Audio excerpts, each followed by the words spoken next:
Shalom, selamat pagi saudara yang terkasih. Senang bisa berjumpa lagi dalam program Spiritual Life untuk bersama-sama kita merenungkan kebenaran firman Tuhan. Ayat perenungan kita pada pagi hari ini terambil dari Kisah Para Rasul 13 ayat 4 sampai 12. Kisah Para Rasul 13 ayat 4 sampai 12, saya akan bacakan ayat ini bagi Bapak Ibu Saudara semua. Saulus dan Barnabas di Pulau Siprus.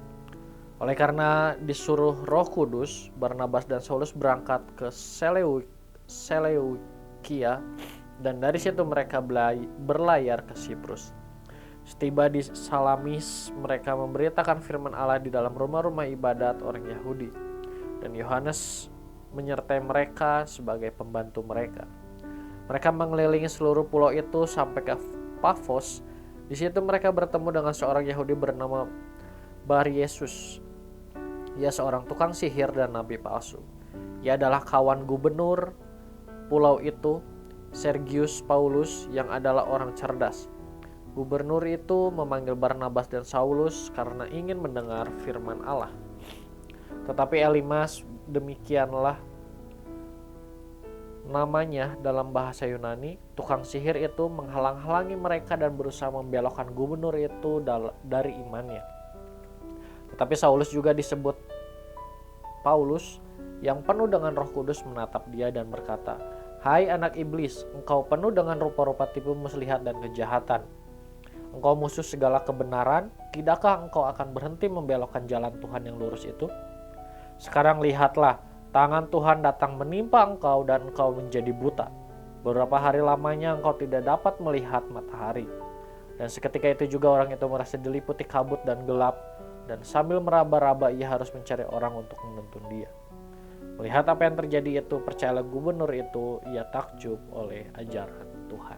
Saudara, ayat perenungan kita hari ini menceritakan mengenai kuasa Allah yang berkarya di dalam diri Saulus dan Barnabas. Dalam melakukan pelayanannya ini, mereka tidak melakukan hanya dengan kekuatan dan kemampuan diri mereka sendiri, tetapi ada Roh Kudus yang menyertai pelayanan mereka. Bahkan perjalanan yang mereka menuju Siprus itu merupakan perintah Roh Kudus kepada mereka. Sesampainya di sana, mereka mengabarkan firman Allah di rumah-rumah ibadat orang Yahudi dan mengelilingi seluruh pulau itu. Saat melakukan pelayanan tersebut, mereka bertemu dengan seorang tukang sihir yang merupakan kawan dari gubernur pulau itu. Mengetahui kehadiran dari Saulus dan Barnabas berada di daerahnya, maka gubernur ini memanggil mereka untuk datang menghadap gubernur, karena gubernur pada saat itu ingin mendengarkan firman Allah. Namun mengetahui hal tersebut, sang penyihir menghalang-halangi Saulus dan Barnabas.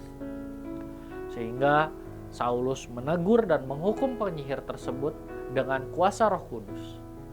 Melihat apa yang terjadi, gubernur tersebut menjadi percaya kepada Allah. Saudara, melalui kisah ini kita dapat melihat ada kuasa yang menyertai pelayanan dari Saulus dan Barnabas. Kuasa Roh Kudus itu juga lah yang memampukan dan menyertai pelayanan mereka.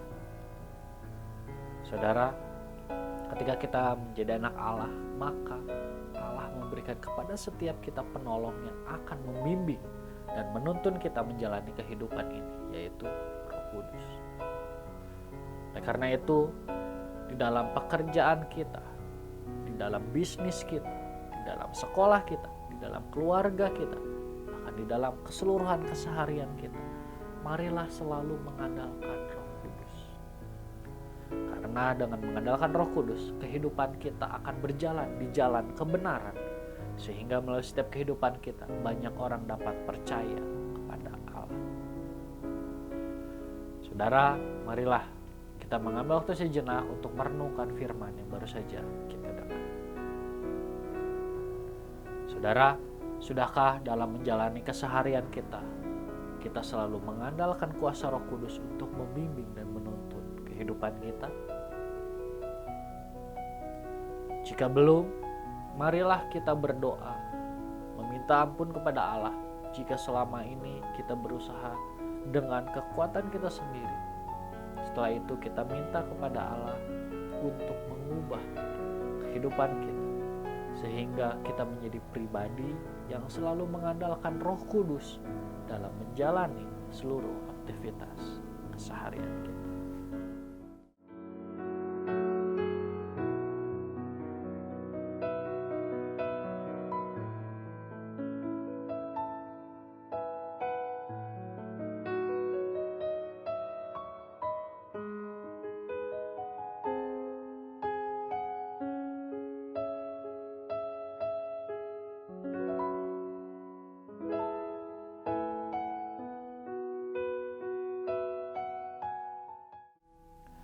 Demikian renungan kita pada pagi hari ini. Mari kita akan tutup di dalam doa. Mari kita berdoa.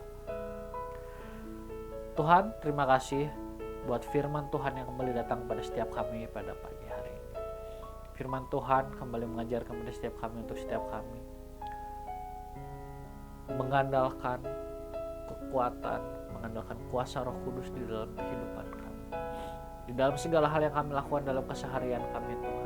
Ampuni kami kalau selama ini kami berjalan, selama ini kami melakukan seluruh aktivitas kami hanya berdasarkan kekuatan kami sendiri.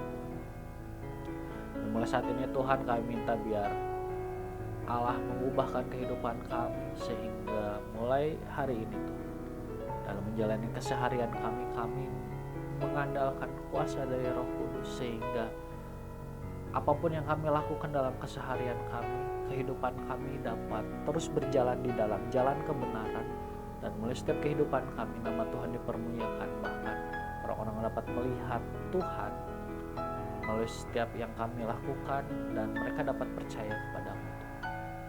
Bapak, kami juga berdoa menyerahkan seluruh aktivitas kami hari ini hanya ke dalam tangan.